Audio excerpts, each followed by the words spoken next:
Hello, good morning, all of you. This is the part 4 of fluid connective tissue. In the previous part, I concentrated on albumins, especially albumins cause colloidal osmotic pressure. Okay, globulins they help in defense, fibrinogen clotting, and prothrombin also help in clotting.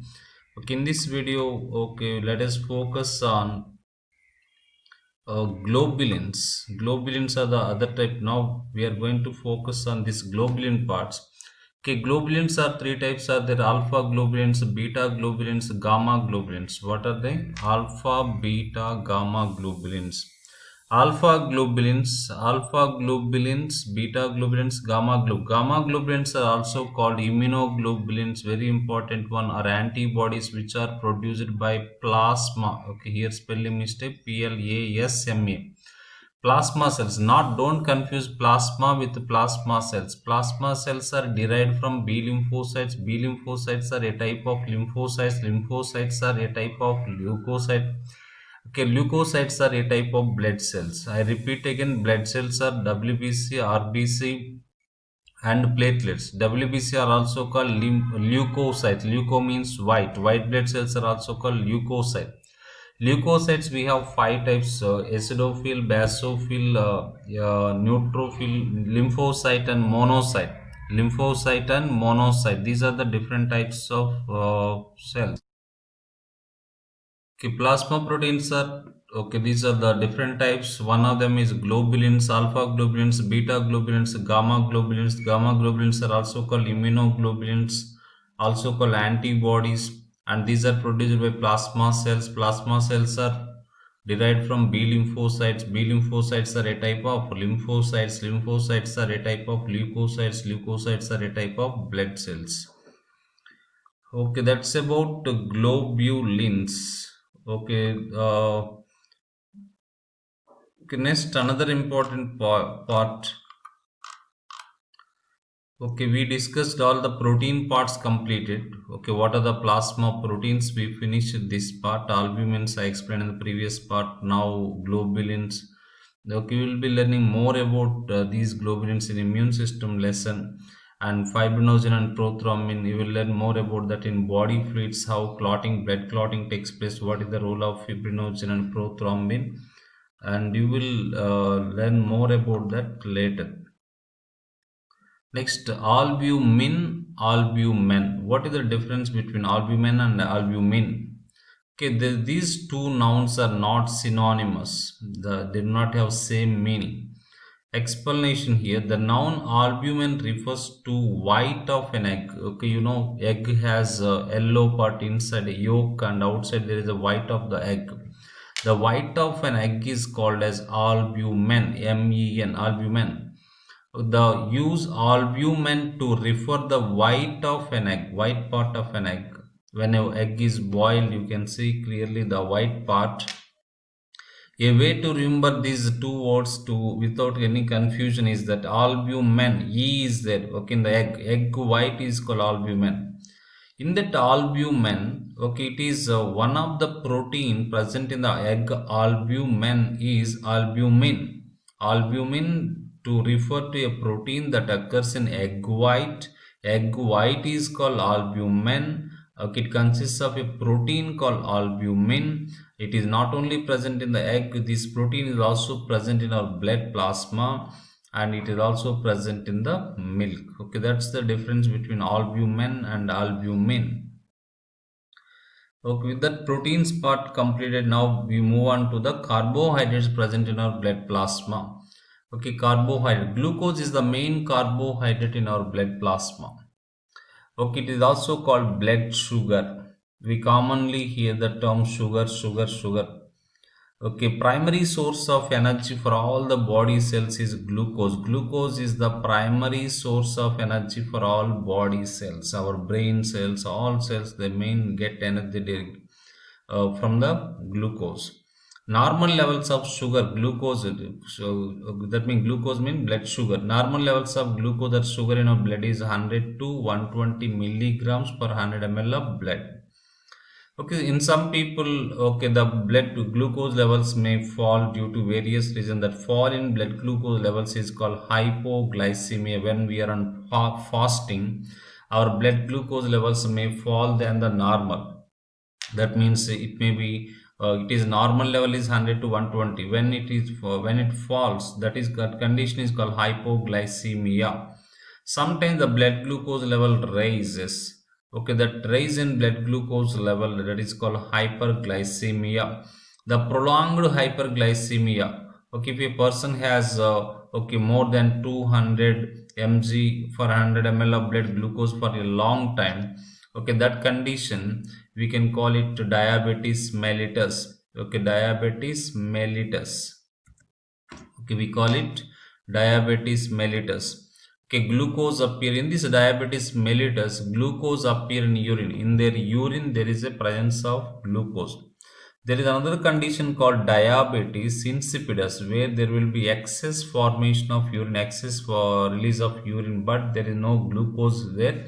But here in the urine, there is a glucose. That's about carbohydrate. Glucose is the main carbohydrate in the blood. It is also called blood sugar. Glucose is the primary source of energy for our body cells, and normal glucose levels in our blood is 100 to 120, and fall in blood glucose levels is called hypoglycemia.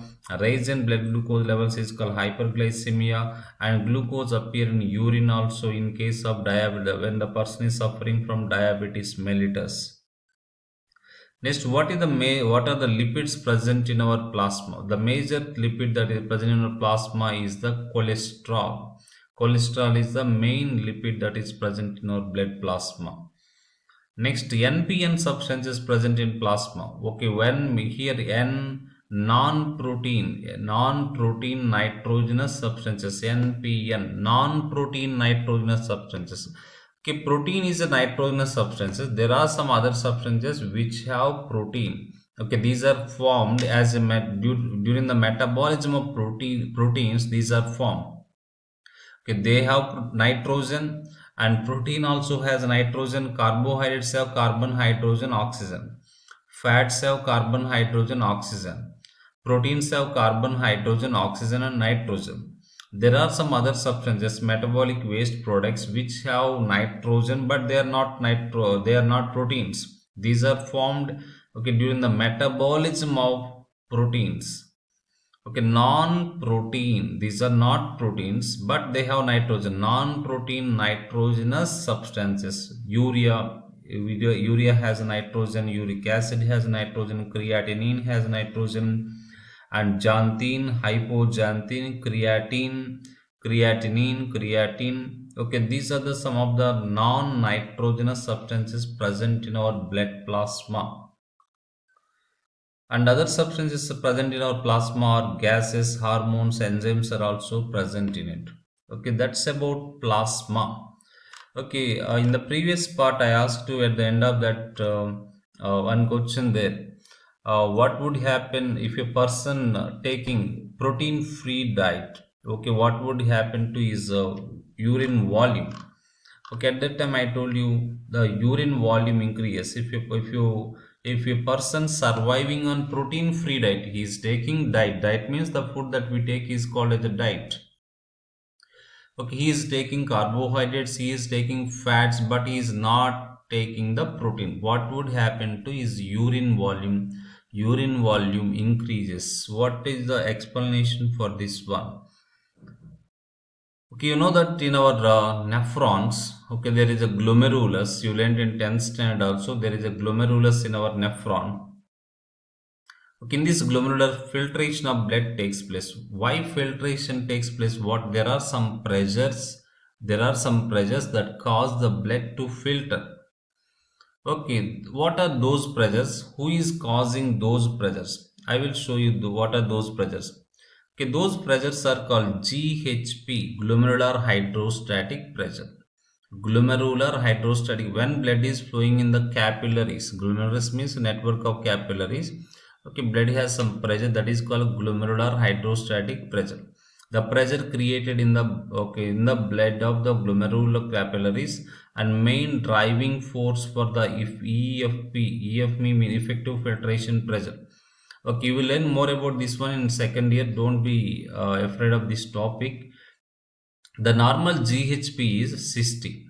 Okay, when blood is flowing in the net capillaries present in the glomerulus, the blood glomerular hydrostatic pressure, it is abbreviated as GHP abbreviation, and that is 60 as per our textbook, 60 mmHg.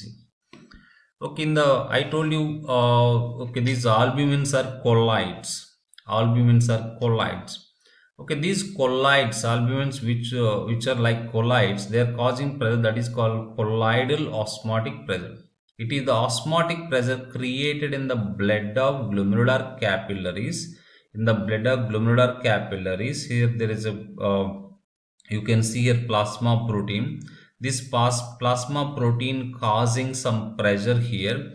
That pressure is called colloidal osmotic pressure. How that is called colloidal osmotic pressure. Okay, it is the osmotic pressure created in the blood of the glomerular capillaries due to plasma proteins resisting the filtration of the fluid from capillaries. It is it is not allowing the blood to filter. But here you can see one. Okay, I will show you here another one. Okay, here you can see three arrows here, one big one. Okay, its pressure is okay, here they gave 55 mmHg. And what is this one?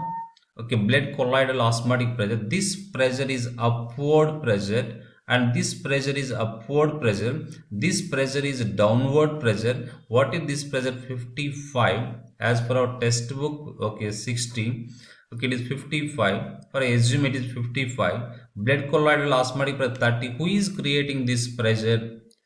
Who is creating this pressure? This pressure is created by albumin. What is albumin? Albumin is a plasma protein, most abundant one, smallest one. Okay, if a person is taking a diet which does not have proteins, ఒక అతను food తీసుకున్నాడు, in that food there are no proteins.